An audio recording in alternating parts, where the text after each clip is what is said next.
No one goes there. It's surrounded by sharks and reefs and mangroves.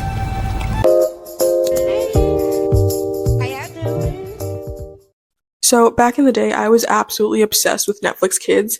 Like, I remember my little brain exploding when I realized that I had hundreds of movies and TV shows to choose from without having to go to my local family video store, which, for those who don't know, was like Blockbuster's little sister. Honestly, I kind of miss those stores. Every time I would go, I would get one of those 25-cent gumballs that were always stale because they switched out the candy like once a year. The good old days. But anyways, back to the actual video. Netflix Kids really opened up a new world for me by introducing me to one of the most iconic TV shows of all time, in my opinion, and that is H2O, Just Add Water. When I tell you, this show had me in a chokehold, I mean it. Like, I remember trying to imitate how they would swim in the show and thinking I could become a mermaid if I was in a body of water during the full moon. Obviously, that didn't happen. That did nothing but further fuel my obsession because I just started scouring the internet for those fake mermaid tales. But unfortunately, as a 9-year-old with negative dollars in my non-existent bank account, my plans never came to fruition. However, despite this tragedy, H2O still stands as one of my favorite childhood TV shows of all time, but it has been a minute since I've revisited this gem, so without further ado, let's dive into this first episode.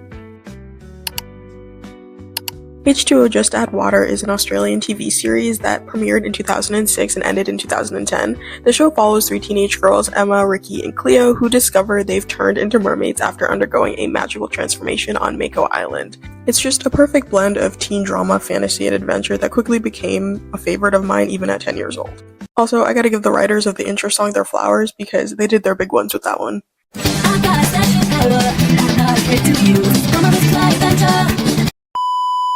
Alright, so the first episode kicks off with us meeting the first 2 girlies, Emma and Cleo. Emma is the more responsible, disciplined member of the group. She's highly organized and she's currently practicing for a swim competition. And then we have Cleo, who is the gentle, kind-hearted one. She's a bit shy and as of right now, she's very scared of the water. Later on, we'll meet Ricky. She is the more tough, outspoken character and honestly one of my favorites of the show. We're then introduced to one of my least favorite characters of the show, Zane. He is, how do I put this? He's awful, quite honestly. He's like everything that you would think of when you think of a wealthy, arrogant, rich boy. He's just a bully for no reason and just constantly seems to be picking on people simply because they're just there. Like, Cleo just shows up and he's like, yeah, I'm gonna make your life difficult for no reason. Nah, no spark plug. No spark. Why me? I didn't steal your spark plug. Because you're here, Cleo. What? This is where we meet the icon, the legend, as I mentioned before, Ricky, as she jumps into this boat like some sort of superhero. Honestly, this is such a Ricky entrance. I applaud the writers for this. This really sets the tone for who she is. This is also where we find out that, of course, in true Ricky fashion, she's the one that actually stole the spark plug to begin with. And of course, she does the most satisfying thing that she could have possibly done, which is to give Zane a taste of his own medicine.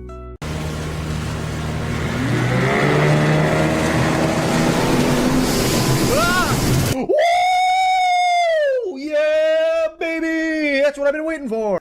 The girlies then basically just steal Zane's, well, they didn't really steal it because, I mean, he gave it up to begin with, but they take his boat for a little joyride. They then meet up with Emma and of course she tags along as well. This is also where we kind of see the differences in Emma and Ricky's characters specifically because Emma's the one who's kind of like the voice of reason and she's like, maybe we shouldn't go out to sea in the middle of nowhere, and Ricky could not care less. Wanna go out to sea?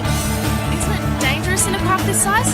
Chill out. Unfortunately, Ricky was very wrong in this situation and the boat ends up running out of power and the girls are essentially stranded in the middle of nowhere as Emma kind of predicted. The girls are now left with having to paddle to Mako Island as their only option of safety, and this is where the episode really kicks off and things start to get really interesting.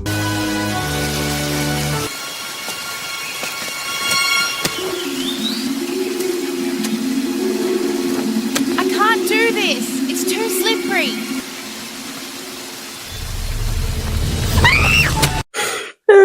I feel like I remember this scene going a little bit differently. I remember her actually attempting to jump and that's when she like misses the jump and falls into the hole.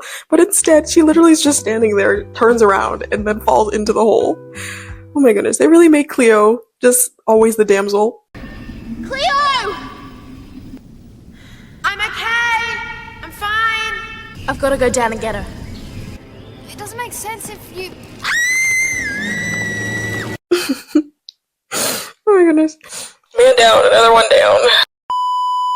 And of course, Ricky then also falls down the hole, and so now all three girls are stuck in this cave. What are you doing here? Well, you came down. You were meant to stay up the top and throw down a rope or something. What rope? The girls then find this mysterious moon pool, which honestly looks really cool. Like, it's really giving budget because the show still looks just as good as I remember as a kid.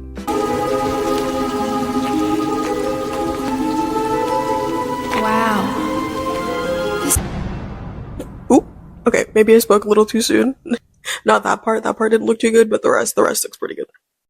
This is where Emma's swimming capabilities really start to kick into the story because she's the one that kind of figures out that there's like an outlet to this cave, so she jumps in the water and finds that her theory was correct. The outlet is in fact through that hole. However, Cleo, as I mentioned before, is very, very scared of getting in the water due to her trauma as a kid, so unfortunately she's really, really apprehensive, so they take a few minutes to actually get her in the water.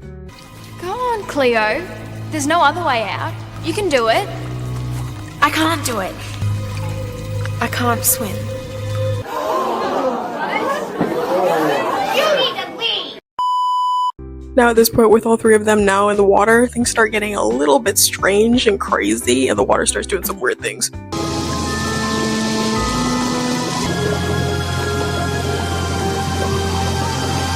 Wow. Spooky. Okay, now concentrate. I love how nonchalant they all are about this whole thing. Granted, they're just excited to get up out of here, so I don't even blame them. So anyways, the girls are then rescued by the water police, so as far as they're concerned, everything else is just all fine and dandy. Well, at least that's what they think, until the next morning when some strange things start to occur.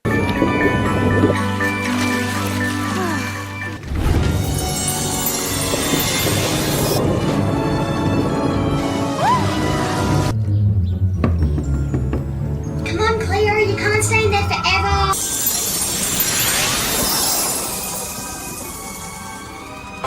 What?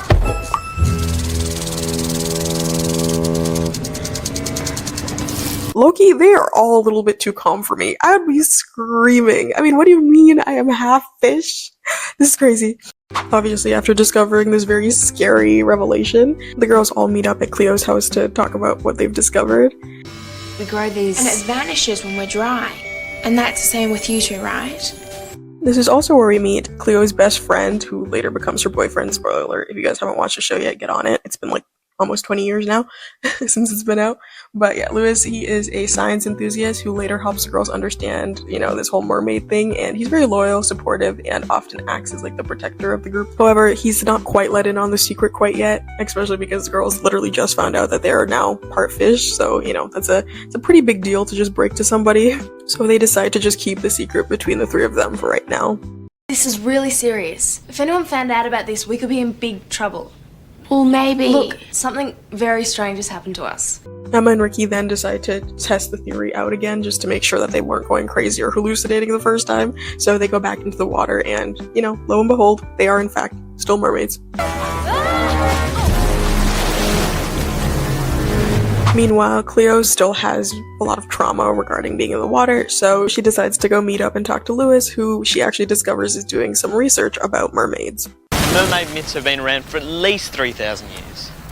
And people really believed in that stuff? And this is where, in true Zane fashion, the man just pops up out of nowhere just to cause more trouble. Watch out!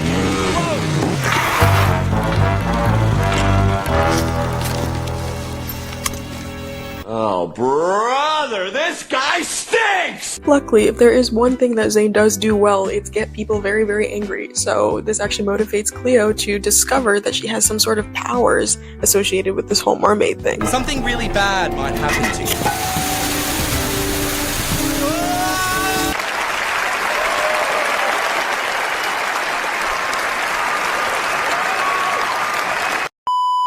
And so, of course, Cleo obviously tells Ricky and Emma. This scene of her, like, doing the water thing is another scene that, as a child, I would constantly reenact with, like, the tap or, like, any body of water.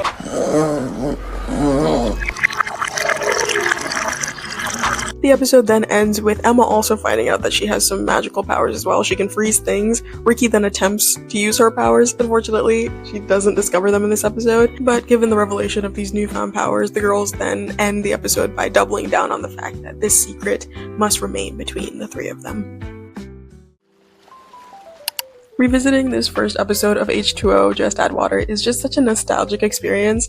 The episode does a fantastic job at setting up the story and introducing us to these characters who we just grow to love. Despite some dated effects, the core themes and the charm of the show still remain timeless for me, and it's definitely worth a rewatch, and if you've never seen it before, now is a great time to start. Hey guys, I just want to say a massive thank you to everyone who has tuned in, subscribed, liked, and commented on my videos. Every single one of these things has been such a gift, and the growth of this channel, no matter how small, has just been a testament to God's guidance and providence as I navigate this whole YouTube thing. So as always, thanks for being on this ride with me, and I will see you when I see you. Bye guys.